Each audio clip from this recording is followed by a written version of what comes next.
بعض صورتوں کے خاص خاص فضائل احادیث میں وارد ہوئے ہیں، جیسے سورہ فاتحہ، سورہ بقرہ، سورہ آل عمران، سورہ کہف، سورہ ملک، سورہ کافرون، الاخلاص اور معوذتین۔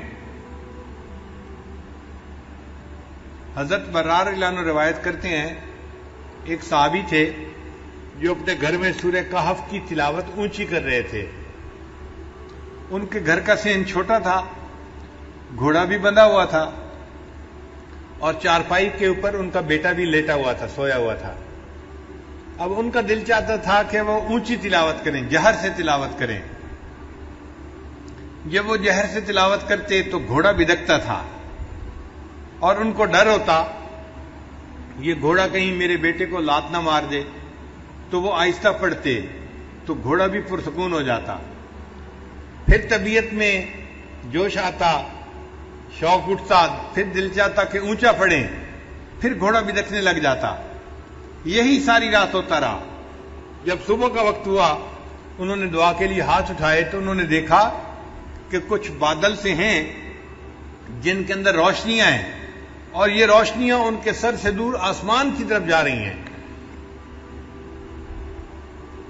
پھر وہ نبی علیہ السلام کی خدمت میں حاضر ہوئے، فذکر ذلک للنبی صلی اللہ علیہ وسلم۔ انہوں نے نبی علیہ السلام کے سامنے یہ پوری رات کا قصہ بتایا تو نبی علیہ السلام نے فرمایا کہ یہ اللہ تعالیٰ کے فرشتے تھے جو تمہارے قرآن کی تلاوت سننے کے لیے تمہارے قریب آ گئے تھے۔ اگر تم تلاوت کرتے رہتے تو مدینے کے لوگ اپنی آنکھوں سے اللہ کے فرشتوں کو دیکھ لیتے۔ تو سورہ کہف کی تلاوت سننے کے لیے اللہ کے فرشتے آسمانوں سے نیچے اتر پڑے۔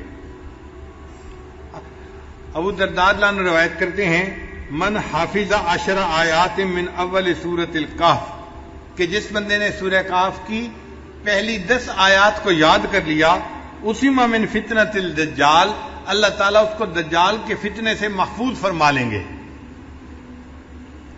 پھر معاذ رضی اللہ عنہ فرماتے ہیں کہ نبی علیہ السلام نے ارشاد فرمایا، من قرأ اول سورۃ الکہف وآخرها کانت لہ نورا من قدمہ الی رأسہ، کہ جس نے سورہ کہف شروع میں تلاوت کی اس کے لیے قدموں سے لے کے سر تک نور ہوگا۔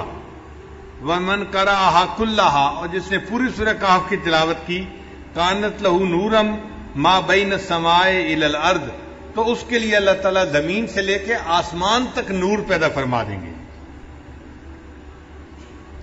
سیدہ صدیقہ رضی اللہ عنہا فرماتی ہیں، من قرأ من سورۃ الکہف 10 آیات، جس نے سورہ کہف میں سے 10 آیات پڑھیں عند منامہ، سونے سے پہلے، اسم من فتنۃ الدجال، اللہ تعالیٰ اس کو دجال کے فتنے سے محفوظ فرمائیں گے۔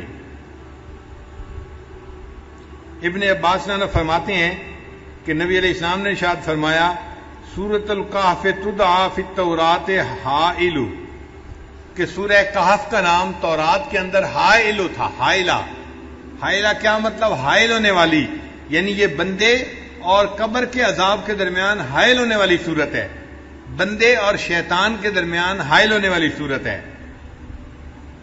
عبداللہ رضی اللہ عنہ فرماتے ہیں، قال رسول اللہ صلی اللہ علیہ وسلم، کہ نبی علیہ الصلوۃ والسلام نے ارشاد فرمایا، البیت الذی تقرأ فیہ سورۃ الکہف، وہ گھر جس کے اندر سورہ کہف کی تلاوت کی جاتی ہے، لا يدخلہ شیطان تلک اللیلہ، اس رات شیطان اس گھر کے اندر داخل نہیں ہو سکتا۔